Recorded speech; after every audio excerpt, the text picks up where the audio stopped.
Сәлем достар, менің каналыма қош келдіңіздер. Бүгін мен осындай әдемі, жеңіл, ұсақ заттан құралатын, пешімізде піспейтін, әдемі жеңіл торттың рецептімен бөлісетін боламын. Ол үшін видеоны соңына дейін қарап өтіңіз. Ол үшін бізге осындай кішкентай балық печеньеміз қажет. Және 20% қаймағымызды алып алдық осындай. Және бізге вареная сгущенка керек. Міне, осындай. Енді менде вареная сгущенка орта қалған екен үйде. Соны қосып жасайтын боламын. Ол үшін енді ең бірінші бізге печеньемізді тісімізге барлығын салып алуымыз қажет. Екінші қаймағымызды ашылайық. Достар, көп жағдайда туған күнде болсын, туған күн иесі болғанда үйде мысалы құттықтау үшін дүкеннен торт сатып әкеліп жатамыз, кей жағдайда. Сондықтан торт сатып алмай-ақ осындай үйден жасап құттықтасаңыздар болады. Ең үйдегі бар әдемі, үйдегі бар заттардан жасалатын осындай кереметтей торттың рецептімен сіздермен бөлісіп жатырмын.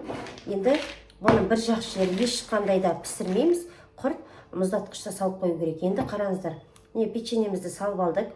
Енді вареная сгущенкамызды осылай үстіне салып аламыз. Жеңіл қыздар, келіншектер, апалар міндетті түрде жасап көріңіздер. Мүмкін жасағандарыңыз бар шығар арасында. Қазір енді хит болып жатыр, көбісі жасап жатыр. Сондықтан міндетті түрде сіздер де жасап көріңіздер дегім келеді. Не осылай барлығын салып аламыз. Дәмі деген керемет шығады. Мен енді осымен үшінші рет жасайын деп тұрмын. Қыздарыма да, жолдасыма да өте қатты ұнады. Осылай барлығын салып аламыз. Енді осының үстіне қаймағымыз салып аламыз.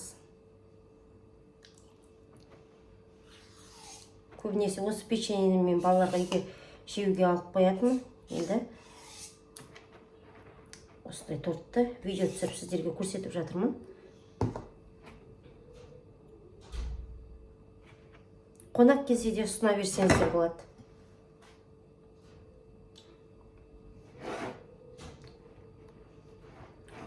Енді барлығын араластырамыз. Енді кейбір кісілер банан қосып жасап жатады. Мен бірінші рет істегенде банан қосып істегем. Екіншіде банан қоспай жасадым. Енді видеоға түсіріп жатқандықтан жеңіл түрін ұсынып жатырмын сіздерге. Егер де сіздер қазір ыдысқа салып жатқанда көрсететін болам. Арасына банан да қоссаңыздар болады. Енді оңай ғой, рахат сатып аласыздар үйден. Салып араластырып, ыдысымызға салып, холодильникке немесе мұздатқышқа 1-2 сағатқа салғаннан кейін бірден турай беруге болады мысал үшін. Достар, міне қараңыздар, небәрі ұсақ печеньемізді салып алдық. Егер де сіздерде көз мөлшерімен жасағанда көресіздер, молырақ болатын болса, бір варенканың жаңағы сгущенкамыздың барлығын қоссаңыздар болады, сосын қаймақтың барлығын қоссаңыздар болады. Менде енді печеньені жаңа көрдіңіздер, орта салафаннан төмен болды, көз мөлшерімен алынған. Және бір варенкамыздың орта ғана тұрды, менде орта варенка ғана тұрды.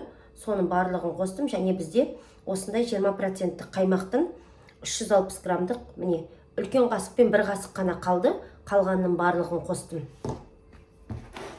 Мына печеньеміздің барлығы қазір 1-2 сағаттың ішінде әдемі болып жұмсарып, кереметтей кәдімгі қолдан пешке пісірілген торт сияқты болып шығады ғой, достар. Сондықтан міндетті түрде жасап көріңіздер. Өздеріңіз де таңғаласыздар. Неткен керемет. Келесі жолы бір жасағаннан кейін күнделікті жасайтын боласыздар енді. Күнде болмағанмен де жиі жасап тұрасыздар. Міне осылай барлығын мен араластырып алдым.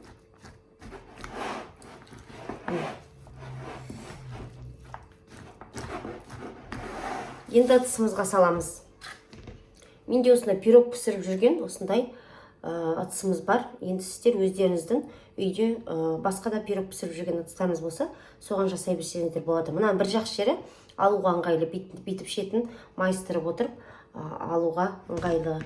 Егер де достар, сіздерде мынандайда пирог пісіретін ыдыстарыңыз болса, бұның бір жақсы жері жасағанға осындайға да ыңғайлы, бүйтіп ала саласыздар ішінен.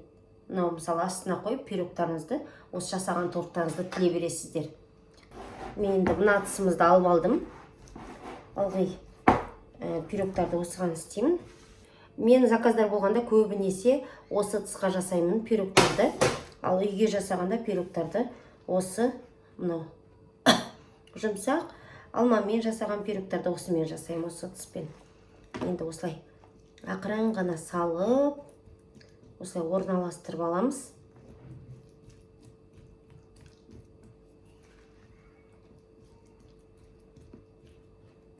Міне осылай барлық жеріне бос жер қалмайтындай әдемі қылып орналастырыңыздар.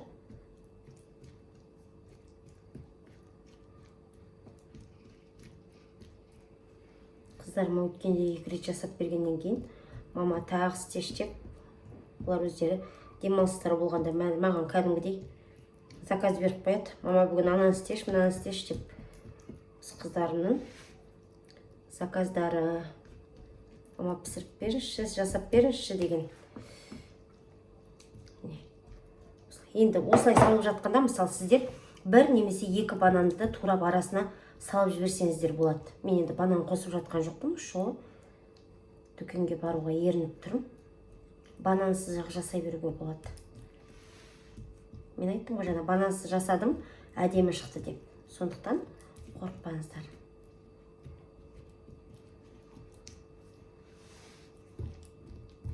Кешкі асқа, шайға деп дайындап жатырмын. Міне мен ыдысымыздағы печеньенің барлығын осылай салып алдым. Енді осылай басып орналастырып шығам. Мен барлығын осылай салып ыдысымызға кішкентай қасықпен беттерінің барлығын тегістеп алдым. Енді бірден мұздатқышқа 1,5 сағатқа қоя тұрамыз. 1,5 сағаттан кейін қалай болғанын алып тіліп көрсететін болған видеоны соңына дейін қараңыз. Не осындай әдемі қылып орналастырып алдық. Жақынырақ бір көрсетейін. Ешқандай пешке пісірудің қажеті жоқ. Міндетті түрде жасап көріңіздер.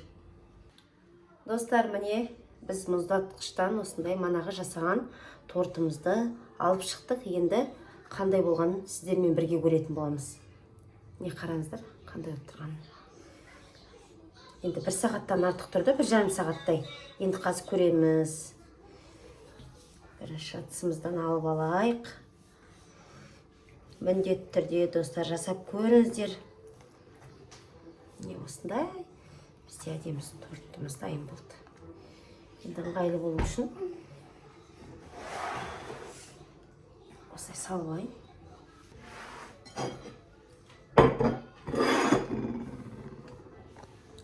Енді тіліп көретін боламыз. Қазір осы қалпында бір фотоға түсіріп алайыншы. Достар, осындай әдемі бізде тортымыз дайын болды. Сіздер енді бетіне Қазақстан шоколады болсын ерітіп, бетіне құйып, әдемі қылып жасасаңыздар да болады, туған күнге болса.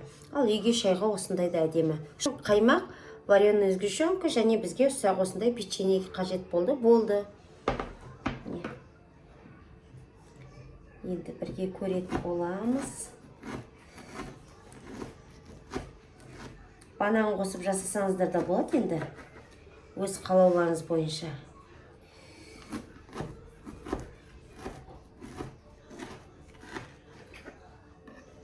Ал көрейік қандай болды екен. Міне осындай керемет бізде тортымыз дайын болды. Достар, міндетті түрде жасап көріңіздер. Қазір сіздермен бірге көретін боламыз. Міне ортасы осындай болып тұр. Күшті, аппетитный болып тұр ғой.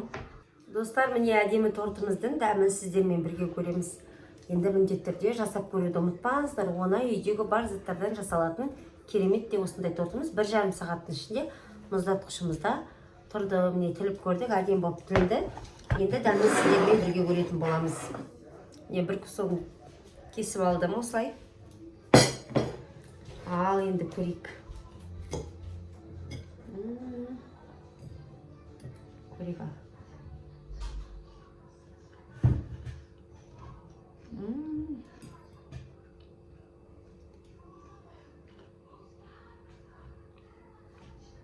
Çok da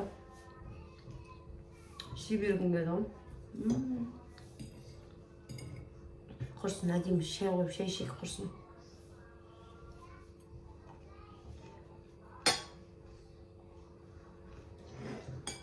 Керемет достар.